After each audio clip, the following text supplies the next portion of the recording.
brought to you by Palvi Agrico. आता शेतीसाठी जे काही लागणार ते घरपोच मिळणार, तेही मोबाईलच्या एका क्लिकवर.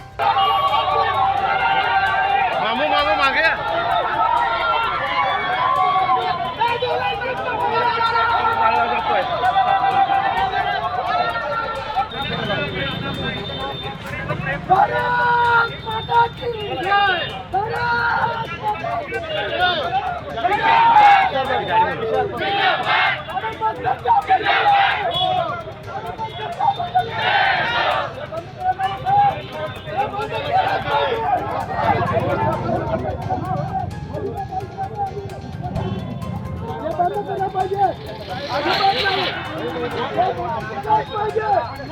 चला चला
आणि दडपशाहीच्या पद्धतीने आम्हाला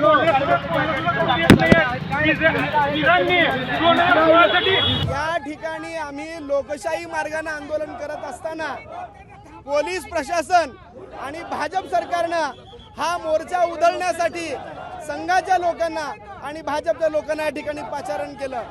आम्ही आमची मागणी मांडत होतो, या देशामध्ये युद्ध नको, जागामध्ये शांतता पाहिजे आहे. त्या ठिकाणी निष्पाप विद्यार्थी मेलेले आहेत, गरीब मेलेले आहेत, नागरिक मेलेले आहेत. ते कुणामुळे मेलेत? या इराणवर झालेल्या युद्धामुळं. म्हणून आम्हाला जगामध्ये शांतता पाहिजे ही मागणी घेऊन रिसरामी आंदोलन करत असताना संघाचे लोक, भाजपचे लोक, बजरंग दलाचे लोक आमच्यावरती हे सरकार आणि पोलिसांनी दडपशाही आणि आमच्यावरती उधळून लावलेलं आहे. आंदोलनाच्या परिसरात जाळपोळ कोण केली नेमकी? या ठिकाणी जाळपोळ कोण केली तुम्ही बघितलेलं आहे, तुमच्या टीव्ही मध्ये काय झालेलं आहे तुम्ही सांगा. आम्ही निधड्या जातीनं सांगतो, या सरकारच्या विरोधात आम्ही स्वतः या ठिकाणी डोनाल्ड ट्रम्प आणि नेत्यांचा पुतळा आम्ही जाळलेला आहे. जो आहे त्यांनी केलेली होती, त्यामुळे तो छुपा भारताचा दुश्मन आहे, त्याला समर्थन करू नये. आणि इराण आणि इस्रायल अमेरिकेचं युद्ध इथं मानवता अधिकाराच्या नावाखाली एक वेगळ्या प्रकारचा विषय इथं चालू आहे आणि मोदी साहेबांचं नाव खराब करण्याचं या आंदोलनाच्या माध्यमातून चालू आहे. डिफेन्स सिस्टीम इराणच्या माध्यमातून 50% इराणनी केलेलं आहे. मानवता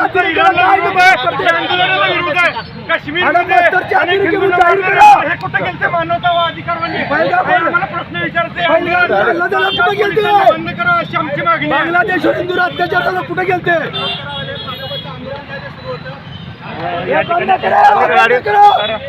असं आहे की